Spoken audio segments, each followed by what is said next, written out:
नमस्ते दोस्तों, क्या आपका सामना कभी पुलिस से हुआ है? कैसी फीलिंग आती है एकदम से पुलिस को देखते ही, या पुलिस शब्द सुनते ही कौन सी इमेज उभरती है आपके दिमाग में? क्या लगता है आपको कि पब्लिक के बीच में पुलिस को लेके ट्रस्ट और कॉन्फिडेंस कम क्यों है? क्यों पुलिस पब्लिक को सर्व करने ज्यादा अपने पॉलिटिकल बॉसेस को कंफर्टेबल रखने में ज्यादा व्यस्त रहती है? क्यों पुलिस पे एक तरह का पॉलिटिकल प्रेशर रहता है? पुलिस की 86% फोर्स किन किन कंडीशंस में काम और रहने को मजबूर है? कौन कौन से चैलेंजेस होते हैं पुलिसिंग में? जैसे जैसे समाज बदल रहा है, एक सवाल उठता है, क्या पुलिस व्यवस्था भारत में असफल हो रही है?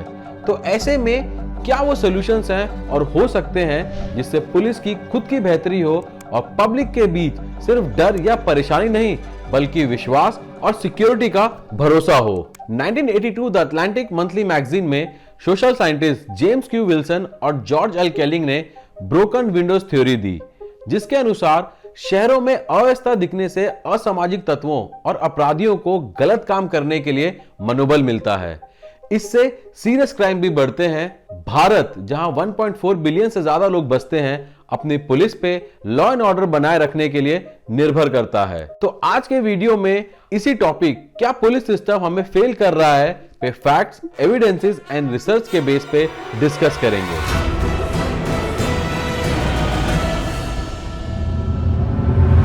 इन सवालों के जवाब ढूंढने से पहले जानते हैं कि ये पुलिस सिस्टम हमारे देश में कैसे एस्टैब्लिश हुआ। 1857 की क्रांति के बाद ब्रिटिश पार्लियामेंट ने पहले गवर्नमेंट ऑफ इंडिया एक्ट 1858 से भारत का नियंत्रण ईस्ट इंडिया कंपनी से सीधे ब्रिटिश क्राउन के अंडर ला दिया, और फिर पुलिस एक्ट 1861 ने इंडियन इंपीरियल पुलिस की नींव रखी। उस समय की पुलिस एक ऑप्रेसिव यानी दमनकारी फोर्स थी, जिसका मुख्य काम लोगों की आवाज को दबाना। इनफैक्ट ये ब्रिटिश क्राउन के हितों के लिए काम करती थी। इस पुलिस फोर्स में एक सुपीरियर पुलिस सर्विस जैसे एसपी, डीआईजी और आईजी रैंक्स, और इसमें मोस्टली ब्रिटिश ऑफिसर्स ही नियुक्त होते थे, और दूसरी सबऑर्डिनेट सर्विस जिसमें इंस्पेक्टर, सब इंस्पेक्टर, कांस्टेबल वगैरह की रैंक्स थी, और उसमें मोस्टली इंडियंस होते थे।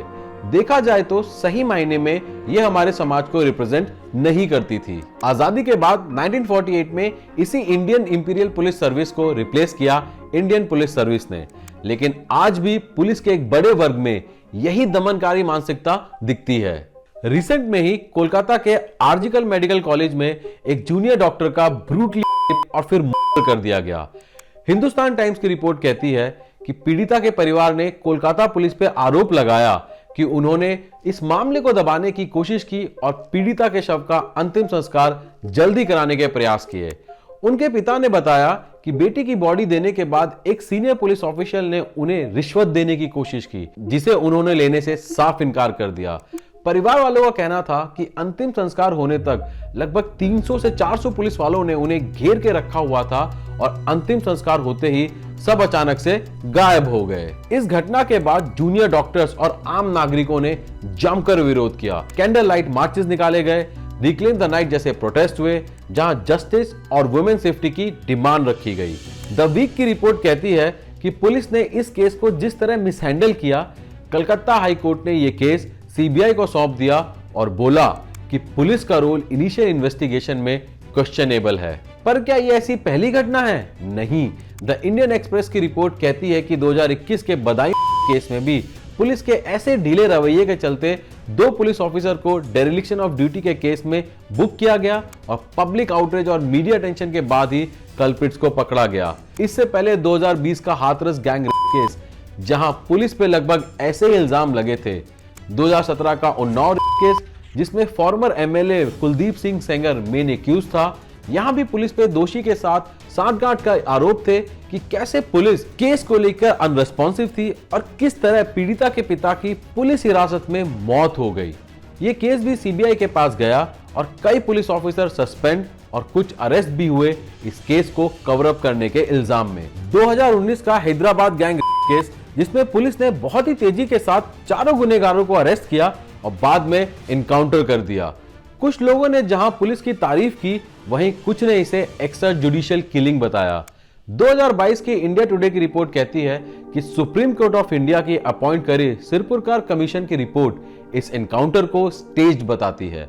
2012 का निर्भया केस में पुलिस का जो रोल था वो तो सभी के सामने है। और ये तो बस कुछ ही केसेस हैं जो मीडिया अटेंशन और पब्लिक आउटरीच की वजह से सामने आए हैं। National crime record bureau NCRB का 2022 का डेटा कहता है कि 31,982 केसेस रिपोर्ट हुए हैं, यानी कि हर रोज के लगभग 87.6 केसेस।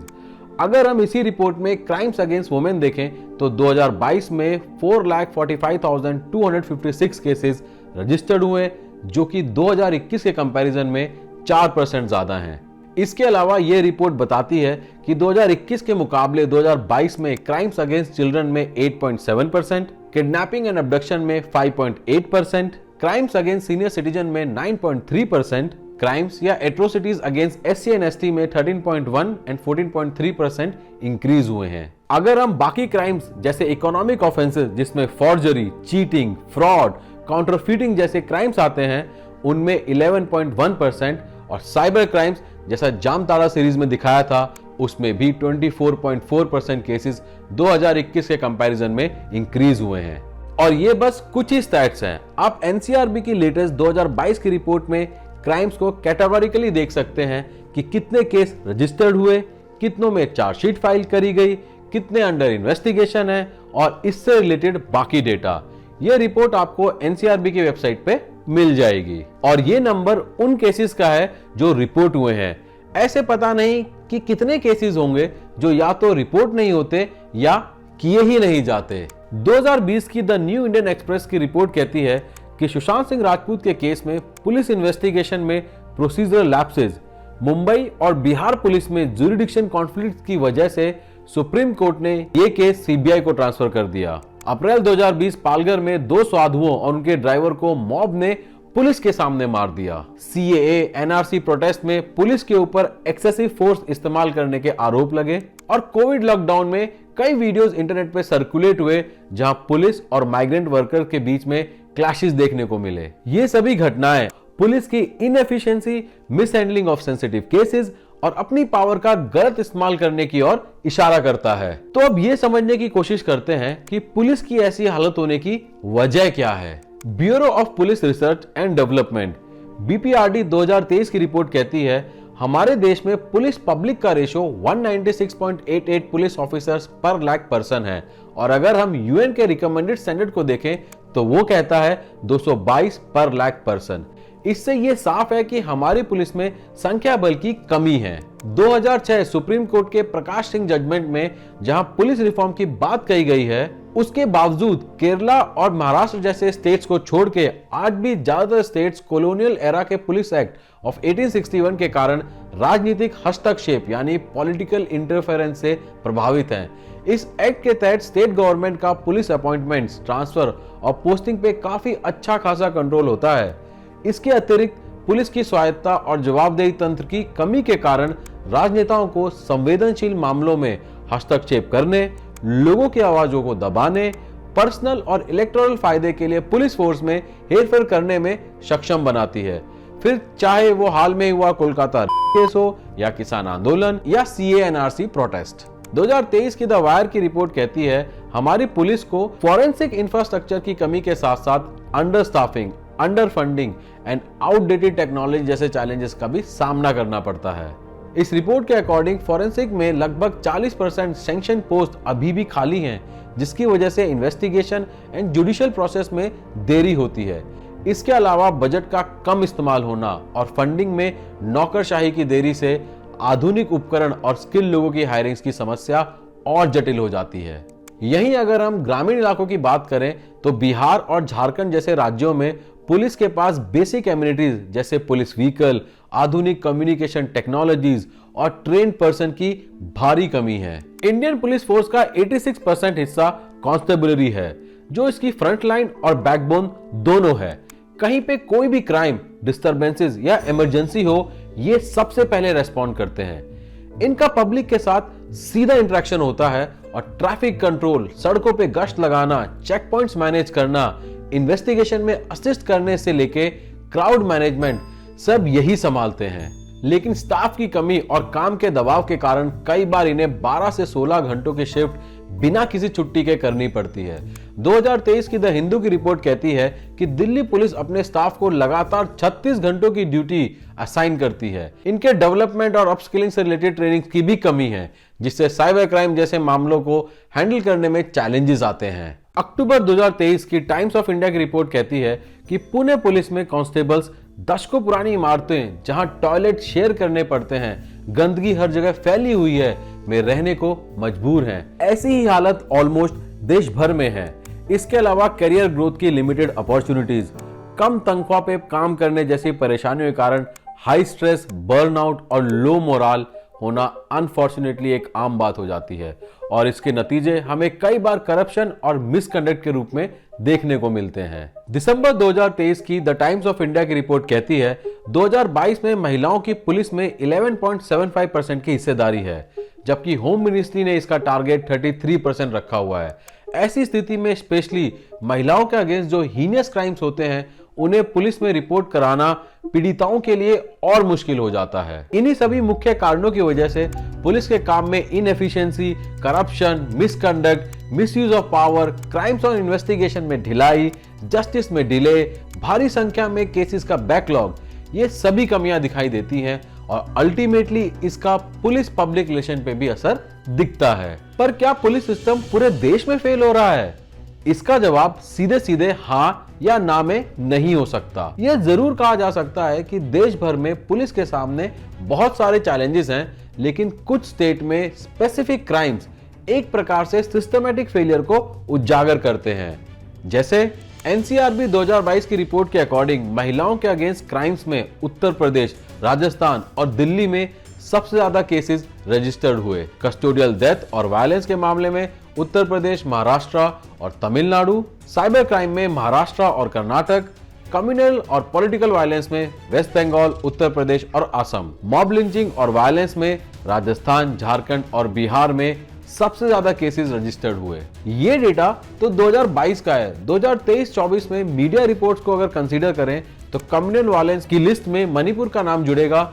महिलाओं के अगेंस्ट क्राइम्स में वेस्ट बंगाल में भी स्थिति खराब है और मॉब लिंचिंग एंड दंगों में हरियाणा का नाम भी सुर्खियों में रहा। अभी तक हमने पुलिस व्यवस्था की कमियां और उसके कारणों पे बात की। अब यहाँ पे ये सवाल आता है कि इसके क्या सॉल्यूशंस हो सकते हैं। पुलिस सिस्टम में सुधार करने के लिए एक मल्टी डायमेंशनल अप्रोच की जरूरत है जो इनएफिशिएंसी, करप्शन, संसाधनों की कमी और पब्लिक डिस्ट्रस्ट, जिनके बारे में हमने वीडियो में अब तक बात की है, उन्हें एड्रेस करे। वीडियो की शुरुआत में जैसा मैंने आपको बताया था कि पुलिस एक्ट ऑफ 1861 ने भारत में पुलिस सिस्टम की नींव रखी और आज भी कई स्टेट्स में पुलिस सिस्टम मोर और लेस इसी पे आधारित है। ये एक्ट पुलिस को अथॉरिटी तो देता है लेकिन अकाउंटेबिलिटी मैकेनिज्म नहीं देता। इसके अतिरिक्त ये स्टेट गवर्नमेंट को ज्यादा पावर देता है, जिसकी वजह से पॉलिटिशियंस का सीधे पुलिस के रोजमर्रा के कामकाज, ट्रांसफर, अपॉइंटमेंट्स और पोस्टिंग पे नियंत्रण होता है। ये अधिनियम मॉडर्न पुलिसिंग जैसे फोरेंसिक साइंस, साइबर क्राइम और एडवांस इन्वेस्टिगेशन टेक्निक्स जैसी जरूरतों को एड्रेस ही नहीं करता। इसमें कम्युनिटी पुलिसिंग जैसा कोई मॉडल नहीं है और एक रिजिड हायरार्किकल स्ट्रक्चर है, जिससे नीचे स्तर पे काम करने वाले पुलिस ऑफिसर के पास डिसीजन मेकिंग पावर लगभग ना के बराबर होती है। तो पहला सॉल्यूशन तो ये है कि इस एक्ट को पूरी तरह से हटाकर आज और भविष्य में पुलिसिंग कैसी होनी चाहिए उसके आधार पे नए कानून या अधिनियम लाए जाएं। जैसा कि सोली सौरभ जी कमेटी ने 2005 में एक नया मॉडल पुलिस बिल लाने का प्रस्ताव रखा था जो 1861 के एक्ट को रिप्लेस करे, और नीति आयोग ने भी स्टेट्स को नज किया कि वो मॉडल पुलिस एक्ट 2015 को अडॉप्ट करें, लेकिन स्थिति अभी भी नहीं बदली। इसके लिए सरकारों ने समय समय पे कमेटीज और कमीशंस बनाए हैं जिन्होंने पुलिस के अलग अलग एस्पेक्ट्स जैसे training, law and order, crime investigation, recruitment procedures, criminal procedure system में किस तरह से सुधार किया जा सकता है उसके लिए अपनी रिकमेंडेशंस दी हैं। इसके अलावा 2006 सुप्रीम कोर्ट ने Prakash Singh versus Union of India case में अपनी ऑब्जर्वेशंस भी दी हैं। इन कमेटीज, कमीशंस और सुप्रीम कोर्ट के ऑब्जर्वेशन के मुख्य बिंदु ये कहते हैं, हर स्टेट में एक स्टेट सिक्योरिटी कमीशन हो जिसमें स्टेट के चीफ मिनिस्टर या home minister, leader of opposition, high court के रिटायर्ड जज, डायरेक्टर जनरल ऑफ पुलिस यानी डीजीपी और पब्लिक एडमिनिस्ट्रेशन और कानून के एक्सपर्ट्स हों। ये पुलिस के परफॉर्मेंस को मॉनिटर करें और एक फ्रेमवर्क बनाएं जिसमें पुलिसिंग से रिलेटेड पॉलिसीज को और बेहतर किया जा सके। सेकेंड, एडमिनिस्ट्रेटिव रिफॉर्म्स कमीशन कहती है कि पुलिस ऑफिसर का मिनिमम टेन्योर 2 साल का होना चाहिए, स्पेशली डीजीपी और मुख्य अधिकारियों के लिए, चाहे कोई भी पॉलिटिकल पार्टी सत्ता में आए। इन्वेस्टिगेशन और लॉ एंड ऑर्डर जैसी पुलिस फंक्शंस को अलग अलग कर देना चाहिए, जिसपे सेकेंड एआरसी ने भी यही सुझाव दिया था। मतलब जो क्राइम को इन्वेस्टिगेट कर रहे हैं उन पे लॉ एंड ऑर्डर को मेंटेन करने की जिम्मेदारियां ना दी जाएं। डीएसपी रैंक तक के लिए ट्रांसफर, प्रमोशन और सर्विस से रिलेटेड मैटर के लिए पुलिस एस्टैब्लिशमेंट बोर्ड बनाया जाए। स्टेट और डिस्ट्रिक्ट लेवल पे एक पुलिस कंप्लेंट अथॉरिटी हो जो पुलिस के अगेंस्ट पब्लिक कंप्लेंट जैसे मिसकंडक्ट, भ्रष्टाचार या अब्यूज ऑफ पावर पे इन्वेस्टिगेट कर सके। पुलिस के बड़े अधिकारी जैसे डीजीपी का selection length of service, experience, merit और परफॉर्मेंस बेस पे हो। इन सभी रिकमेंडेशन का मेन मकसद पुलिस पे से पॉलिटिकल इंटरफेरेंस को कम से कम करना और एक अकाउंटेबिलिटी मैकेनिज्म को स्टैब्लिश करना है। दूसरा सॉल्यूशन है पुलिस फोर्स को मॉडर्नाइज करना वाया टेक्नोलॉजिकल इंटीग्रेशन और time to time training provide करवाना। शुरुआती ट्रेनिंग के अलावा भी पुलिस ऑफिसर्स को, स्पेशली कांस्टेबलरी को, time to time modern investigation techniques, human rights, ethical policing, sensitive matter, मुख्यतः महिलाओं के अगेंस्ट क्राइम्स को कैसे हैंडल करना चाहिए, कॉन्फ्लिक्ट रेजोल्यूशन जैसी स्पेशलाइज्ड ट्रेनिंग मिलनी चाहिए। टेक्नोलॉजी ड्रिवन पॉलिसिंग टूल्स जैसे facial recognition, GPS enabled patrolling, crime and criminal tracking network system से डेटा शेयर करना चाहिए ताकि इन्वेस्टिगेशन में इंप्रूवमेंट की जा सके। इसका एक शानदार एग्जांपल है तेलंगाना का हॉका इनिशिएटिव, जिसमें आम नागरिक मोबाइल ऐप से क्राइम्स को रिपोर्ट कर सकते हैं। नीति आयोग ने भी पुलिस मॉडर्नाइजेशन के लिए सेपरेट फंड बनाने के लिए सजेस्ट किया है। तीसरा सॉल्यूशन है पुलिस के वर्किंग एनवायरनमेंट को स्ट्रेस फ्री करना, जैसे रिड्यूस वर्किंग आवर्स। देखिए, पुलिस की वर्दी में आपके और मेरे जैसे ही लोग हैं। जैसे हमारा परिवार है वैसे उनका भी परिवार है। उनकी भी इच्छाएं होती हैं कि वो फैमिली के साथ टाइम स्पेंड करें। इसलिए ये बहुत जरूरी हो जाता है कि पुलिस में भी वर्क लाइफ बैलेंस होना चाहिए और इसके लिए पुलिस में रेगुलर भर्तियां होना बहुत जरूरी है। बीपीआरडी 2021 की रिपोर्ट कहती है कि 24% जो कि लगभग 5 लाख है से ज्यादा सैंक्शन पोस्ट पुलिस में खाली हैं। इसका एक अल्टरनेट ये भी है कि जो पुलिस के कोर फंक्शंस नहीं है उसे आउटसोर्स भी किया जा सकता है, जिससे पुलिस पे कुछ हद तक वर्क प्रेशर कम किया जा सके। जैसे द इकोनॉमिक्स टाइम्स की रिपोर्ट कहती है कि दिल्ली में पासपोर्ट वेरिफिकेशन का काम कुछ हद तक आउटसोर्स कर दिया गया है। इससे 2 फायदे हैं। पहला, पुलिस वेरिफिकेशन का काम इससे फास्ट हो गया है और दूसरा, पुलिस के ऊपर जो वर्कलोड है उसमें भी काफी कमी आई है। यही चीज महाराष्ट्र और कर्नाटका में नॉन एसेंशियल डॉक्यूमेंटेशन को लेके भी किया गया है। साथ ही साथ रहने की व्यवस्था भी सम्मानजनक होनी चाहिए और बेसिक एमिनिटीज जैसे साफ पानी, स्वच्छता तो कम से कम उन्हें मिलनी ही चाहिए। इसके अतिरिक्त पुलिस वेलफेयर स्कीम्स को भी इंप्लीमेंट करना चाहिए और सरकारों को भी इनके वेजेस पे ध्यान देना चाहिए। चौथा सॉल्यूशन है महिलाओं की पुलिस में हिस्सेदारी बढ़ाई जाए। अभी महिलाएं पूरे फोर्स का 11% रिप्रेजेंट करती हैं, जिसे नीति आयोग के अनुसार 33% होना चाहिए और ये जरूरी भी है, स्पेशली महिलाओं के अगेंस्ट क्राइम्स को लेके। पांचवा सॉल्यूशन है कम्युनिटी एंड बीट पुलिसिंग, जहां स्पेसिफिक एरियाज में पुलिस ऑफिसर और उनकी टीम रेगुलर गश्त लगाए। इससे कम्युनिटी में पुलिस प्रेजेंस का आभास होगा, लोकल रेसिडेंट्स के साथ एक ट्रस्ट डेवलप होता है और इसी ट्रस्ट के चलते क्राइम्स को प्रिवेंट किया जा सकता है या फिर उस पे फास्ट रेस्पॉन्स किया जा सकता है। केरला में जन मैत्री सुरक्षा प्रोजेक्ट इसी कम्युनिटी पुलिसिंग का एक सक्सेसफुल एग्जांपल है। इसके अलावा फॉरेंसिक इंफ्रास्ट्रक्चर को मजबूत बनाना, जुडिशियल रिफॉर्म जिससे केसेस कोर्ट में लटके ना रहे पे भी ध्यान देना चाहिए। इन सभी के अलावा एक नागरिक के तौर पे हमारी भी जिम्मेदारियां हैं कि हमें भी पुलिस रिफॉर्म जैसे इश्यूज पे पब्लिक अवेयरनेस कैंपेन ऑर्गेनाइज और पार्टिसिपेट करना चाहिए। जहां पुलिस मिसकंडक्ट करे उसे रिपोर्ट करना चाहिए, पुलिस के साथ कोऑपरेट करना चाहिए और उन्हें रेस्पेक्ट भी देनी चाहिए। इन सॉल्यूशंस, कमिटीज की रिपोर्ट, कमीशंस के रिकमेंडेशन, सुप्रीम कोर्ट के डायरेक्टिव्स को अगर सही मायने में सरकारें इंप्लीमेंट करें तो पुलिस की एफिशिएंसी, लॉ एंड ऑर्डर में सुधार होगा और पुलिस पब्लिक के बीच का ट्रस्ट और मजबूत होगा। मैं उम्मीद करता हूं कि आपको ये वीडियो इंफॉर्मेटिव लगा होगा। अपनी राय कमेंट्स में जरूर दें और अगर आप भी पुलिस सिस्टम में बेहतरी देखना चाहते हैं तो कमेंट्स में #WeAreWithPoliceReform लिखें। मिलते हैं अगले वीडियो में। जय हिंद, जय भारत।